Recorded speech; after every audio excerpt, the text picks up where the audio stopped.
What if the person you thought you left behind turned out to be the one thing you never really got over? Have you ever believed, truly believed, that you made the right choice, only to have life turn around and show you, in one quiet, devastating moment, just how wrong you were? That's what happened to Marcus. He was out celebrating what he thought was his upgrade, dressed in his best suit, young girlfriend by his side, soaking in the glow of everything he thought proved he'd won. But then he saw her, Elise, his ex-wife, the woman he once walked away from. And she wasn't broken, she wasn't bitter, she was glowing. And not just from the city lights, but from something deeper, a kind of peace, of power, of joy that he had never been able to give her. And the man beside her wasn't just anyone. He was the most respected CEO in the city, the kind of man Marcus had spent his whole life trying to become. Now, let me ask you, how do you come back from that? Because this isn't just a story about a dinner or an ex. It's about the moment you realize maybe the one thing you thought didn't matter anymore was everything. Trust me, this one's going to stay with you. He watched, frozen in a haze of jealousy and disbelief, as Elise walked in arm with the city's most powerful CEO, Lucas Zhang, a name every boardroom in the country feared and respected. This wasn't just a story about running into an ex. This was the ultimate reminder that what Marcus had lost wasn't just a woman, it was his entire illusion of victory. Let's set the scene. The night air in Manhattan shimmered with the scent of money and saffron oil. Perched atop the 72nd floor of the Lenox International Tower, the restaurant gleamed like a crystal box above the pulse of New York below. Streams of headlights wove through the avenues like veins of light. But up here, there was only the soft chime of baccarat cutlery and the quiet murmur of the city's elite. Marcus Hale felt a wave of pride swell in his chest. He adjusted the cuffs of his custom-tailored Salvatore Moretti suit, the silk grazing the edge of his new Colombe timepiece.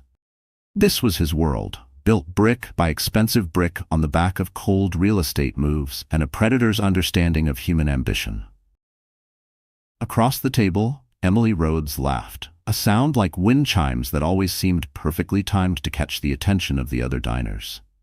She was 25, nearly 12 years younger than Marcus, with flawless, poreless skin and that sharp-eyed beauty bred for social media. She tilted her phone, catching the reflection of skyline lights in her wine glass. "Isn't this just perfect, baby?" she cooed, fingers already dancing across the screen. Rooftop vibes, luxury life, date night, best boyfriend. Marcus offered his polished, well-practiced smile, one that didn't quite touch his eyes. "Only the best for you, Emily." He'd met her 6 months after his divorce from Elise was finalized. Emily was a breath of uncomplicated air. She didn't question him. She didn't fall into those long, reflective silences he'd grown to hate. She adored his success, praised his wealth, and, most importantly, made him feel like the powerful man he always wanted to be. She was the proof that he'd made the right choice. That walking away from Elise wasn't a mistake, it was an upgrade. A strategic move, letting go of dead weight. It was an upgrade, a calculated shedding of what no longer served him. Marcus scanned the room like a monarch observing his court. There, a hedge fund manager he'd closed a deal with. Over there, a logistics mogul he'd once outbid for a Manhattan property. He nodded subtly, a quiet display of his social dominance. And then his gaze locked onto a figure near the panoramic window, and suddenly the world tilted. It was Elise, not his Elise anymore, just Elise. She stood with her back to the room, outlined against the glittering New York skyline. He would have recognized that silhouette in a crowd of 1,000, the delicate slope of her shoulders, the elegant curve of her neck. Her hair was pinned up in a classic twist, revealing the nape he once kissed every morning. She wore a sleek navy dress, nothing like Emily's glittering, body-hugging number. Elise didn't need flash. Her power was quieter, more devastating. Subtle, self-assured, something unfamiliar twisted in his gut more than surprise. It was irritation, a breach. This was his domain, his celebration lap. What the hell was she doing here? Elise had always hated upscale places like this. She used to call them lifeless. She preferred noisy noodle bars in the East Village, where flavors exploded and seats wobbled. "Babe?" Emily's voice cut through his fog. "You okay? You look like you've seen a ghost," he muttered, tighter than intended. He shifted his gaze back to Emily's radiant face, but the imprint of Elise wouldn't leave his mind. His eyes kept drifting back to that windowside table. She wasn't alone. A man sat across from her. Marcus couldn't make out his face. Just the tailored shoulders of a charcoal suit and a head of salt and pepper hair, impeccably groomed. They weren't speaking much. They didn't need to. The quiet between them was companionable, natural. So different from the rehearsed laughs and filtered conversation at Marcus' own table. Then Elise laughed, soft, unforced. The kind of laugh Marcus hadn't heard from her in years, not since the days when ambition hadn't yet devoured him. A surge of resentment flared. Who was this man? Some bland finance exec? A gallery owner from one of her charity events? Marcus instinctively measured him, an old habit from the boardroom. The suit was clearly custom, but that didn't mean much. Elise never cared about wealth or influence. And yet, there was something about the man's presence that made Marcus uneasy. He reminded himself that had always been one of their core conflicts. Elise had been content in her world of architectural heritage, preservation work, and obscure academic lectures. She never understood the hunger that drove him. "Is that your ex-wife?" Emily narrowed her eyes, following his gaze. Her voice dropped to a conspiratorial whisper. Marcus flinched. The word ex-wife in Emily's mouth felt like something torn open. "Yeah," he replied tightly. Emily's eyes sparkled with intrigue. "Wow, small world." She tilted her head. "She looks different." "She looks the same," Marcus snapped, then immediately regretted the sharpness in his tone. Emily raised an eyebrow, studying Elise. "No, I mean, she looks more refined. I always pictured her as more plain, based on what you told me." Marcus didn't respond. He had carefully shaped the version of Elise that suited his post-divorce narrative, a timid, unambitious woman who clung to routine and ideals, who couldn't keep up with his pace, a weight he had to shed in order to soar. But seeing her here, glowing quietly in the presence of a man like that, it shattered the illusion he had spent years curating. Then he saw the man reach out and take her hand. Simple, effortless. But it sent a shockwave through Marcus. He had held that hand. He had once placed a ring on that finger. The memory slammed into him, vivid, sensory, a ghost of her skin against his palm, the fine bones, the cool touch of someone who once belonged to him. Emily placed a hand on his arm. "Don't stress, babe, you definitely traded up," she said with a wink. It was meant to reassure, but it only made his skin crawl. The dinner went on, but the Wagyu steak tasted like cardboard. The champagne was flat. Every laugh from Emily grated on his nerves. Every brush of her fingers felt offbeat. His focus tunneled back to the windowside table. He was watching a film in a foreign language, one where Elise was starring in a life he no longer understood. And then the moment came, the one that would split his life clean in two, before and after. The silver-haired man rose slowly, towering with quiet power. He stepped around the table and stood beside Elise. She looked up at him, something unspoken passing between them. Marcus's pulse pounded in his ears. No, it couldn't be. The man finally turned just enough for the light to catch his face, and recognition hit Marcus like a punch to the chest. It was Lucas Zhang. Not a Lucas Zhang. The Lucas Zhang. The Chinese-American CEO who transformed global logistics and fintech overnight. A billionaire whose reach extended from Wall Street to Silicon Valley. Just last month, Forbes ran a feature on him titled "The Quiet Force of the Future." His wealth dwarfed Marcus's portfolio like a mountain over a pebble. Lucas Zhang didn't just belong in the rooms Marcus dreamed of entering, he built those rooms. And now he was standing beside Elise, calm, assured, not proposing, just existing, with her. There was no need for grand gestures. His mere presence at her side sent a message loud enough to silence the entire restaurant. Conversations faltered, heads turned. Marcus sat still, heart thudding like a war drum. Lucas leaned slightly toward Elise, said something that made her laugh, an easy, unrehearsed sound that cracked something deep in Marcus's chest. She looked up at Lucas with a quiet softness, her eyes glinting in the low light. She looked at peace. Emily gasped beside him, her phone now forgotten in her lap. "Marcus, that's Lucas Zhang. That's Lucas Zhang. And he's here, with her." Marcus didn't respond. Couldn't. He sat frozen in his seat, drowning in the brutal clarity of the moment. This wasn't about love. It wasn't about wealth. It was about power. The careful hierarchy Marcus had constructed for himself, where he was the dominant one, the one who had moved on, had just been obliterated in a blink. He wasn't the one who'd upgraded. He wasn't the one on top. He was the man who discarded a rare diamond and was now forced to watch as someone far greater recognized it, wore it like a crown. And for the first time in his adult life, surrounded by tailored suits, high-end dishes, and a woman who praised his success on Instagram, Marcus Hale felt like the poorest man in the room. The diamond on her left hand felt impossibly heavy. It sat there, foreign and luminous, like a celestial object not yet settled into her gravitational pull. Last night felt unreal, beautiful, overwhelming, and terrifying all at once.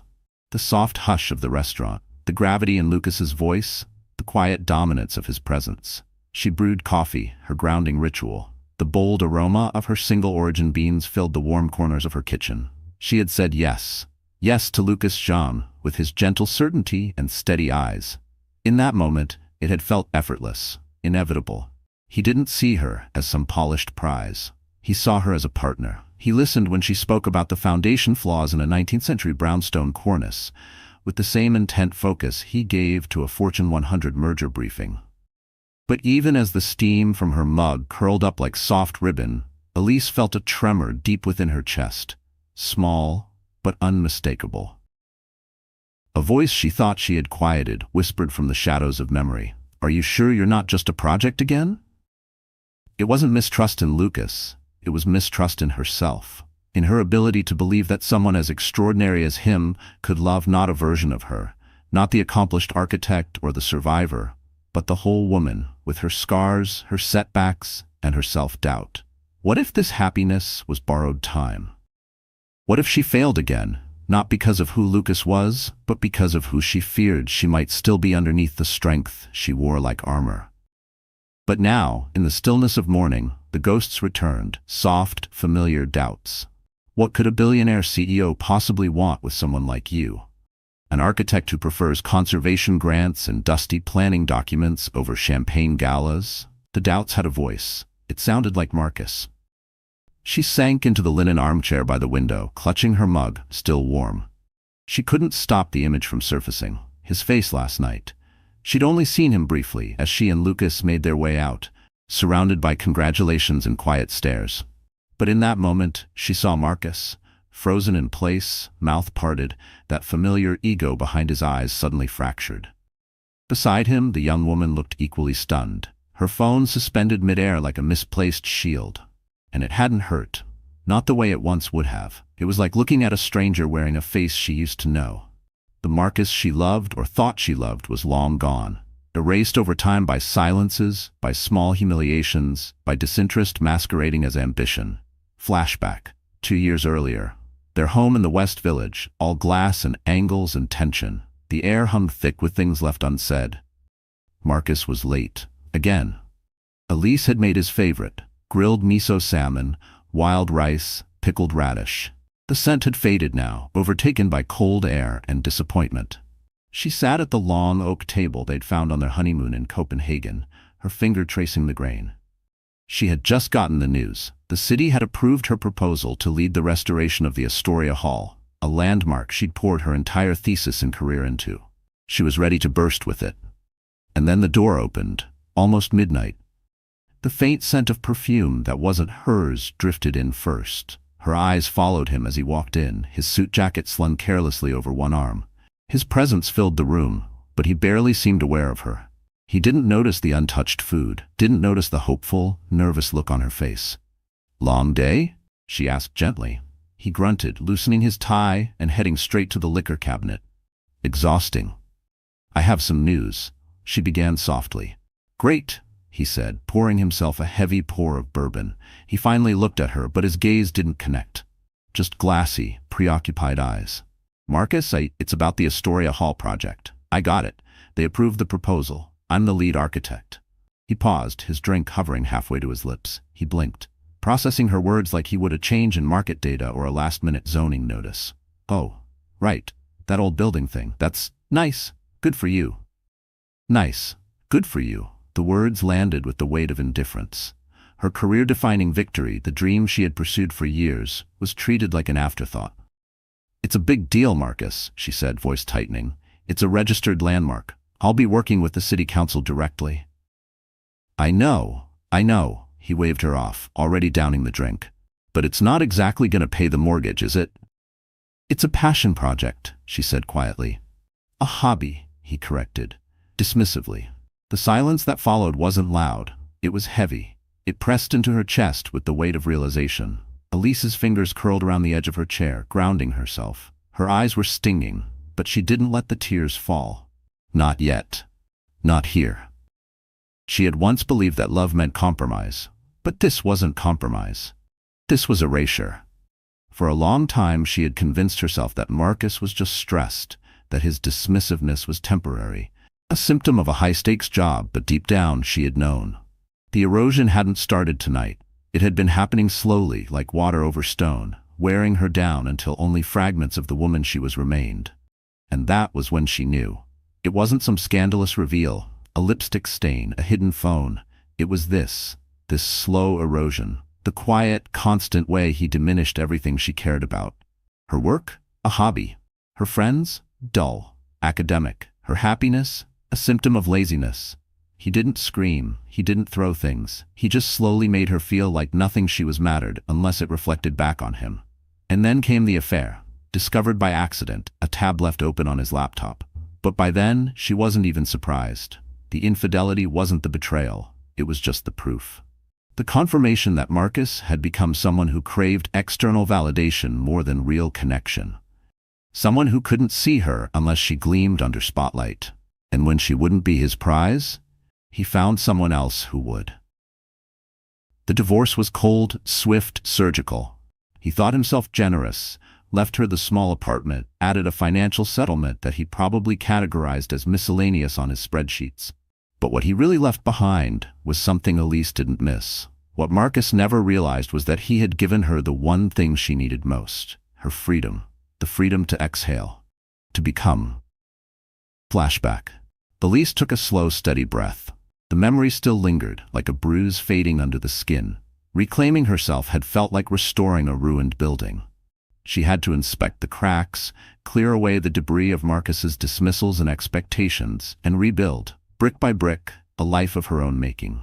That new foundation became her work. She poured her pain, her drive, her vision into wood, steel, and stone. She won awards, she gave lectures, she became known, not just as an architect but as a voice. She met Lucas not at a gala, but on site, at the construction zone for Astoria Hall, the historic theater she was restoring. He'd shown up unannounced, dressed in dusty jeans and a linen shirt, work boots scuffed from the field. He didn't introduce himself as a mogul, just Lucas, someone passionate about urban heritage. They talked for hours. Walking between scaffoldings, she explained the challenges of foundation reinforcement, the original plaster's chemical makeup, the historical design flaws that required modern adaptation. And unlike Marcus, he didn't just listen, he heard. He asked questions, thoughtful ones. He didn't condescend. He didn't interrupt. He didn't try to diminish her expertise. He marveled at it. Their connection grew slowly. Lunches turned into long afternoon walks. Debates over architecture led to shared books, shared silences. Not once did he make her feel like she was beneath him. His fortune was a detail, not a definition. He was a man who had built an empire but still found joy in learning, in details, in people. A soft ping from her phone pulled her back. A message from Lucas. "Good morning, my brilliant fiancé. I hope you slept well. I'm still floating. Are you okay? I know last night was a lot." She read it twice, heart folding inward and expanding all at once. His sincerity was like gravity, solid, real, grounding. So unlike Marcus's oblivious ego, she smiled and began to type, her fingers steady. "Now I'm more than okay," she typed. "I'm just trying to figure out how to work a laptop with this miniature star on my finger. Good morning to you too." She hit send and looked down at the ring again. It wasn't heavy anymore. It wasn't a cage. It wasn't a symbol of possession. It was a promise. A promise from a man who had seen the foundation of her life, admired its architecture, and wanted to build within it, not demolish it. And in that moment, she understood something crystal clear. The ghost of Marcus Hale no longer had a voice. She had evicted him. Completely. Her past was a historical site, worth visiting, worth learning from, but not worth living in. Her future was a brand new blueprint. and it was time to build. The 24 hours after that night felt like a slow-motion crash for Marcus. He moved through his life mechanically, everything skewed, as if seen through a windshield splintered by impact. He had woken up in his expansive penthouse, the sheets still smelling faintly of Emily's saccharine perfume. She was sprawled across the bed, one arm over her face, her phone cracked on the nightstand from where she dropped it in last night's chaos. He remembered her voice in the car, still shrill in his mind. "Can you believe it? Elise? With Lucas Zhang? How the hell did that happen? I mean seriously, she must be a world-class gold digger. You dodged a bullet, babe." He hadn't replied, just stared blankly out the window while his mind unraveled into rage, shame, and something far more dangerous: regret. Now, in his sleek corner office, triple monitors glowing with reports he couldn't read, all he could see was Elise's face. That radiant smile, the kind of joy he had once convinced himself she was incapable of.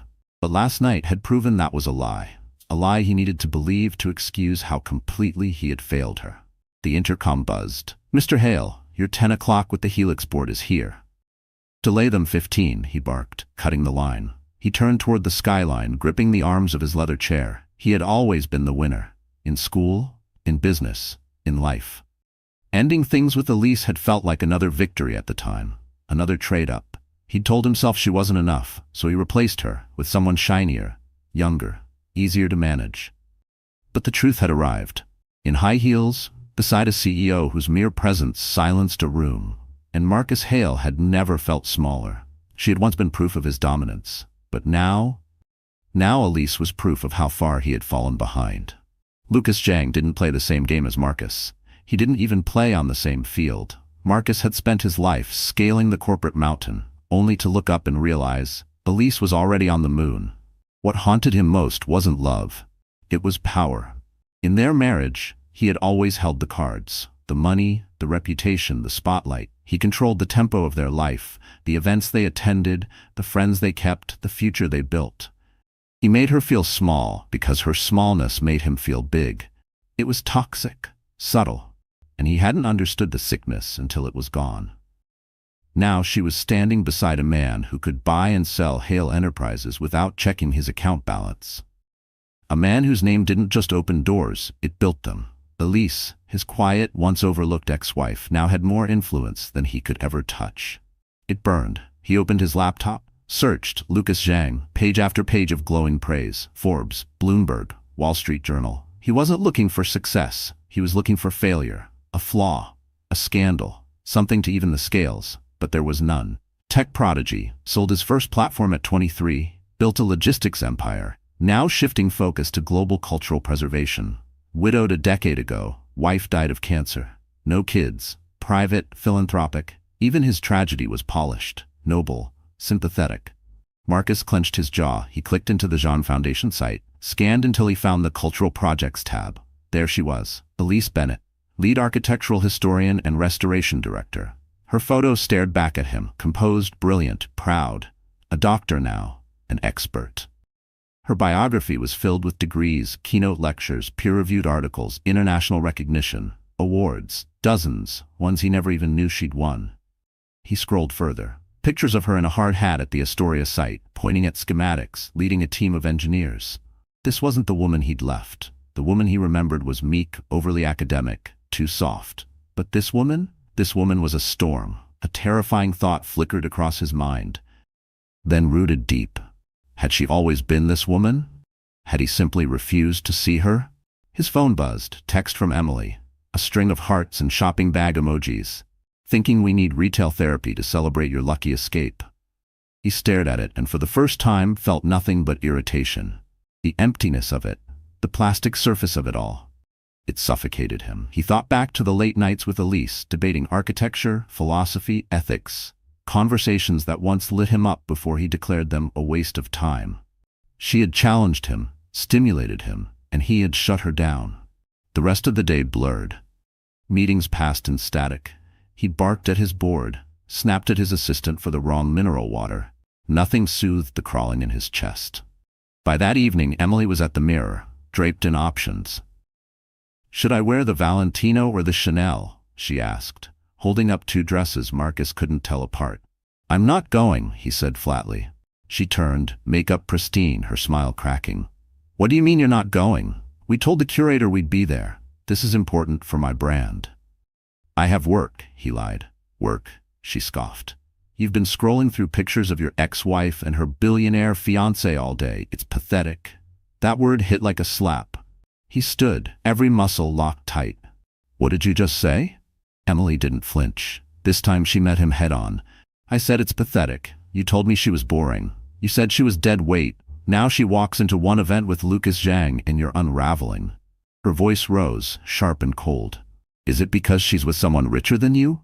Is that what breaks you? The words cut deep, because they were true. It wasn't just about wealth. Lucas had recognized something in Elise. Something Marcus never bothered to. He'd seen her mind, her talent, her worth, and celebrated it. He'd shown the world and Marcus the value of everything Marcus once belittled. You don't know what you're talking about, Marcus growled. I know I'm your girlfriend, Emily fired back. And I know I've become invisible to you, because you're still watching her. What am I, Marcus? A placeholder? A prop you use to make yourself feel important? He had no answer, because in that instant, he knew. Emily was a bandage, a temporary fix slapped over something festering and deep. And now that bandage had peeled away, and all he could see was the infection beneath. Get out, he said, voice low. What? I said get out. Go to your event. I don't care. I need space. Emily stared at him, eyes glistening with tears, not of sorrow but betrayal. Her lip trembled, her hand clutching her purse as she backed away. Fine, but when you finally get over this ego spiral, don't expect me to be here. She slammed the door. The sound echoed, sharp and final, against the marble and glass of his penthouse. And Marcus? He was alone, utterly, undeniably alone, with all his accolades, all his status, and the yawning emptiness inside him. An emptiness shaped exactly like Elise. He sat back on the bed, staring into nothing. The so-called victor of a game he finally understood he never knew how to play. And he had lost, spectacularly. 2 weeks passed. For Marcus, they weren't weeks. They were a slow, boiling obsession. Work slipped. Emily's presence was reduced to cold one-word texts and long, passive-aggressive silences. And then he snapped. He hired a private investigator. It was petty. He knew it. He told himself it was precaution, ensuring Elise wasn't being deceived. But deep down, he wasn't protecting anyone. He was searching for ammunition. Something, anything. A flaw in Lucas Zhang that could break the spell. But the report came back too clean. Lucas Zhang was exactly what he appeared to be. Brilliant, strategic, demanding, but fair, and committed to his philanthropic work with relentless sincerity. The only faint blemish? A redacted entry involving a hostile acquisition nearly 15 years ago, some startup swallowed by Zhang's expanding empire. The founder lost everything. Ruthless, perhaps, but legal. Not the smoking gun Marcus needed. And suddenly, it wasn't enough. He couldn't just observe anymore. He had to see her. He fabricated a reason, some unresolved legal issue from the divorce. A contractual clause his lawyers needed clarification on. It was weak, desperate. But it was enough. She agreed to meet him, but not at a cafe, not on neutral ground. She chose the site. Her turf. The address was the old Federal Archive Museum in Brooklyn, where she was consulting on a new preservation initiative. A place Marcus hadn't stepped foot in since a grade school field trip. She was in the city for a week, leading a restoration survey for the Zhang Cultural Foundation. He found her beneath the grand stone archway, standing beside a carved lion statue weathered by time. The summer air was dense and warm, heavy with dust and history. She wore simple linen trousers and a pale blue shirt, sleeves rolled up. Her hair was pinned back, and she held a leather-bound notebook as she spoke with a museum curator in soft, fluent French, gesturing to the fading friezes above them. When she noticed him, her expression didn't shift. Not with anger, not even sadness. Just quiet recognition.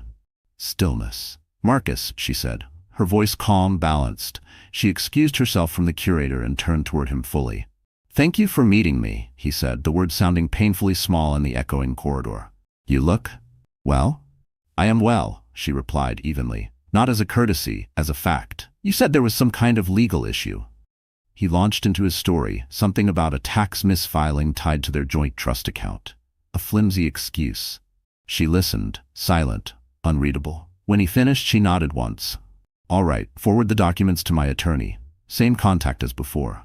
She turned, ready to return to her work. Wait, his voice cracked with urgency. That's not why I really came. She stopped. I figured as much, she said, gaze unwavering. The walls inside him cracked. This man, he began. Lucas Zhang, do you even know who he is? What he's capable of? A faint smile flickered on her lips, not amused, not angry, just tired, knowing. I know exactly who he is, Marcus. He's the man who saw potential in a forgotten opera house and helped bring it back to life. He's the man who reads my research, not to impress me, but because he respects it. He's a man who doesn't try to shrink me to fit his ego. Her voice never wavered. Every word was scalpel sharp.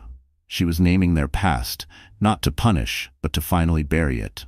Kind and decent, Marcus scoffed, scrambling for ground. That's all it takes now? Marcus reached into his pocket, pulled out his phone like a weapon.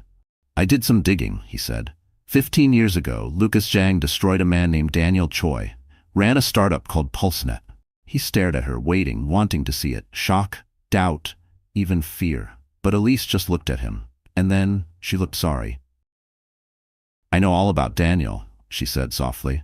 Lucas told me on our third date. It's the one thing in his career he regrets. He was young, hungry, too aggressive, and he made the wrong call. Her voice didn't waver. He spent 5 years helping Daniel rebuild, mentored him personally, invested in his new company. They're friends now. Daniel and his wife are coming to our wedding. The ground vanished beneath Marcus. His evidence, the dirt he hoped would unravel her trust, it had disintegrated in his hands. And now he was just exposed. What are you doing, Marcus? Elise asked. Her voice was quiet but unshakable. Why are you trying to sabotage something that has nothing to do with you? I'm not, he stammered. I'm trying to protect you. The words were poison in his mouth. No, she said, stepping toward him. And just like that, the dynamic flipped. She had the high ground, not in anger, in clarity. You're not protecting me.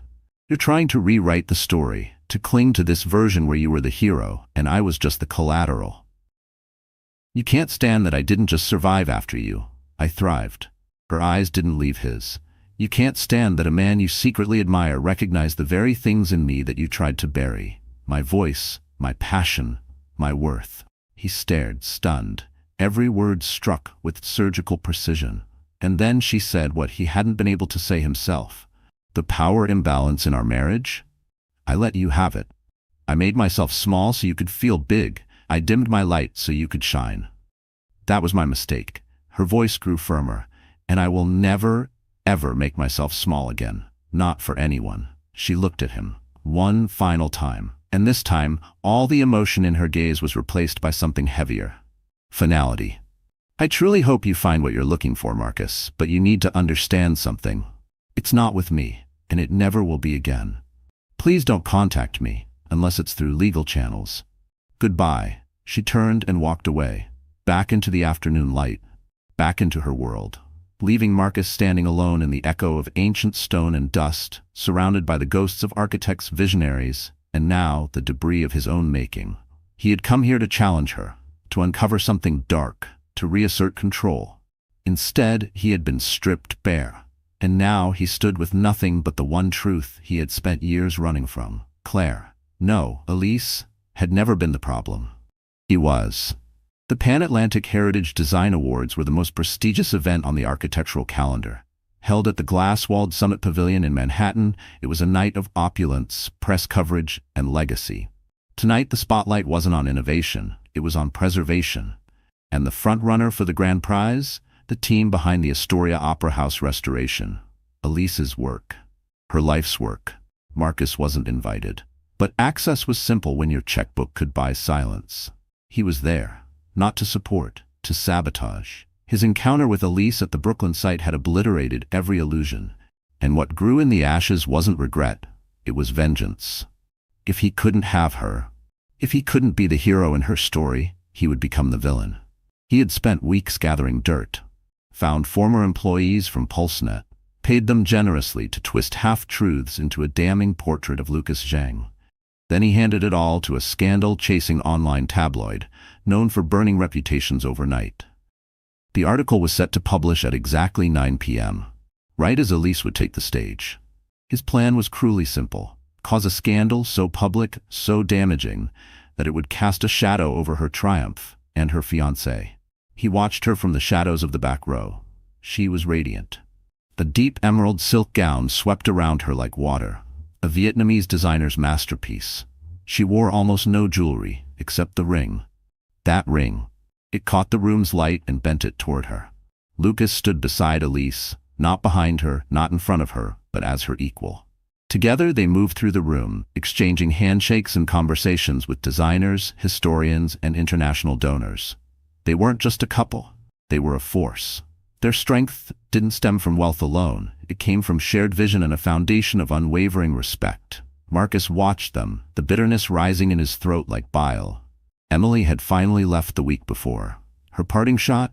"You're in love with a memory, Marcus. I can't compete with that." He was alone now, truly. The award ceremony began, projects from across the world highlighted in a parade of craftsmanship and legacy. Then came the final announcement. The lights dimmed. The presenter, an iconic Parisian architect, spoke with reverence. A restoration not only of structure but of spirit, a project that gives voice to history. The Astoria Opera House, led by the remarkable Dr. Elise Marlowe. Her photo, smiling in a hard hat on site, filled the stage's massive screens. Applause erupted. "And we are honored," the presenter added, "to be joined by the project's chief benefactor, a man whose vision for cultural preservation rivals his global innovation, Mr. Lucas Zhang." As Elise and Lucas walked toward the stage, Marcus's phone vibrated. 9 p.m. The article was live. He watched with twisted anticipation as phones throughout the ballroom began to light up.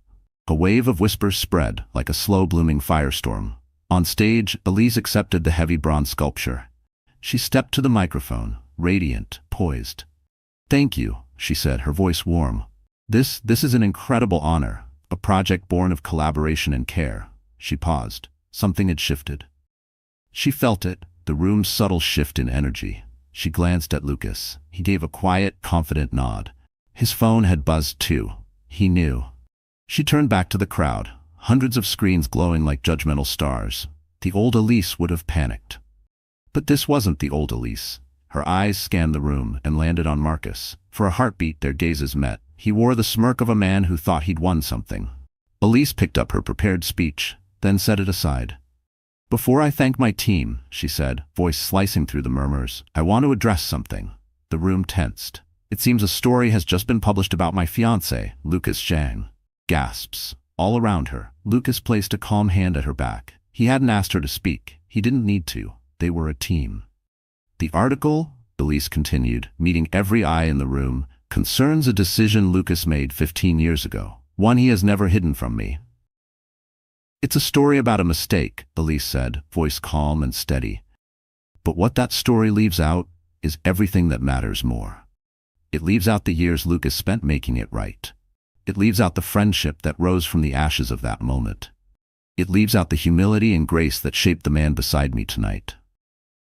She turned toward Lucas, her eyes, so full of love, so unshaken by the spotlight, found his. "I'm marrying a man who is not perfect. I'm marrying a man who's made mistakes, and I'm so deeply grateful for that. Because I am not perfect either, and I've made my share of mistakes too." Her voice softened, but never wavered. Our lives aren't headlines or polished biographies. They're messy, they're layered, and true strength is owning your failures and still choosing to build something beautiful. She glanced out over the crowd, and her eyes stopped on Marcus. The smirk was gone. He looked stunned, disarmed. He had come expecting her to falter, to stumble. He never imagined she would rise. Elise's voice carried through the silent ballroom. "There are those in this world," she said, "who believe power is earned by tearing others down, who see vulnerability as weakness, who operate in shadows, feeding on bitterness and blame. But that isn't strength. That's fear. That's scarcity." She held up the award, just slightly. "True power is this. It's preserving what matters. It's acknowledging pain and loving people, not in spite of their scars, but because of the way they carry them with grace." "Thank you." She stepped back. There was silence, just for a beat, then applause. A single person, then two, then a roar. The room exploded into a standing ovation. It wasn't just for architecture, it was for her resilience, her truth, her bravery. Marcus couldn't move. The sound was crushing, a tidal wave of everything he wasn't. His plan hadn't just failed, it had detonated in his face. He hadn't destroyed Elise or Lucas, he had only revealed his own pettiness, his irrelevance. He thought he'd become the villain in her story. But villains have power. He was nothing more than a footnote. As Elise stood beside the city's most powerful CEO, loved, admired, and unbreakable, Marcus remained in the shadows, watching, forgotten. The fallout from the gala was swift and definitive. The hit piece Marcus had orchestrated was dismantled in real time. Claire's calm, measured takedown didn't just deflect the scandal, it flipped the narrative entirely. Lucas Zhang wasn't a villain now. He was a man of integrity, a man capable of reflection and redemption. But the true spotlight belonged to Elise. She wasn't just praised as a brilliant architect. She became a symbol of dignity, resilience, and fearless truth. In trying to control her story, Marcus had permanently lost control of his own. He fled Singapore the next morning, but the one thing he couldn't escape was himself. Her words, "That is not strength, it is the hollowest form of weakness," echoed endlessly in his mind. Back in Manhattan, his sprawling penthouse felt like a tomb. His company, once the symbol of triumph, felt like a pile of hollow victories. He had spent his life collecting things: money, power, a glamorous girlfriend. But he had built no foundation. He was a high-rise made of mirrors, gleaming, reflective, and utterly empty inside. Rock bottom didn't come as a collapse. It came as silence. He stopped showing up to work, stopped answering calls. He sat alone, city lights blinking far below, and finally faced his own reflection, and the man he had refused to see for years. He saw the fear behind his ambition, the insecurity that made him devalue Elise, the loneliness he had camouflaged with wealth. A month passed. Then it arrived, a simple, cream-colored envelope. No return address, but he didn't need one. Inside was not a letter, but a wedding invitation. Lucas Zhang and Dr. Elise Marlowe request the pleasure of your company. A small, private ceremony at a centuries-old pagoda Elise had helped preserve. Tucked inside was a handwritten note. "Marcus, I don't expect you to come. Truthfully, I don't want you to. But Lucas and I believe that closing a door is not the same as locking it with bitterness. We are moving forward, with light, with joy. We wish you no harm. We only hope, one day, you choose to move forward too. To build something, not for image, but for meaning. That's the only kind of architecture that endures." He'll lead it 10 times. It wasn't a peace offering. It was something rarer. It was release. She wasn't just ending their story, she was handing him the blueprint for a new one. If he dared to build it. Marcus didn't go to the wedding, but that day, he did something else. He sold the penthouse. He stepped down as CEO, giving the reins to his trusted deputy. He sold the watch, the car, the curated persona. And with that money, he began again. He called it the Grove Fund, a small, anonymous foundation, seed capital for young entrepreneurs in rural Vietnam. People with grit and ideas the old Marcus would have sneered at as unscalable. But he didn't want credit. He didn't even put his name on the paperwork. This was never about legacy. It was about rebuilding from scratch, quietly, earnestly. He moved into a modest apartment in an older district of Hanoi. He began visiting historical sites he had once dismissed. He read the books Elise had once begged him to understand. It was excavation work, not of old buildings, but of his own soul. He was trying to understand the man he had been, and the one he might still become. One rainy afternoon, nearly a year later, he sat at a street-side cafe near Hoan Kim Lake, sipping black coffee. A newspaper sat open on his lap, and there they were, a photograph. Elise and Lucas, opening a new community learning center. Their hands linked, her belly round with new life. They were building not just a family, a legacy, a life of meaning. Marcus stared at the image for a long time, but there was no envy, no regret, no ache, just peace. Bittersweet, but real. He had lost Elise. He had lost the fantasy of power. But in the ruins, he had found something better himself. His redemption wouldn't be public, wouldn't be flashy, it would be quiet, it would be hard, and it would take a lifetime. But finally, he understood. That was the only kind of architecture that lasts. And for the first time in his life, Marcus Wolf was ready to build. In the end, this was never a story about who won or who lost. It was a story about worth. The worth we assign to others, and the worth we finally learn to find in ourselves. Elise's journey wasn't about marrying the city's most powerful CEO. It was about reclaiming her own value. Marcus's? It was about starting over and realizing that the greatest wealth doesn't live in towers. It lives in truth. Sometimes you have to hit bottom to find solid ground.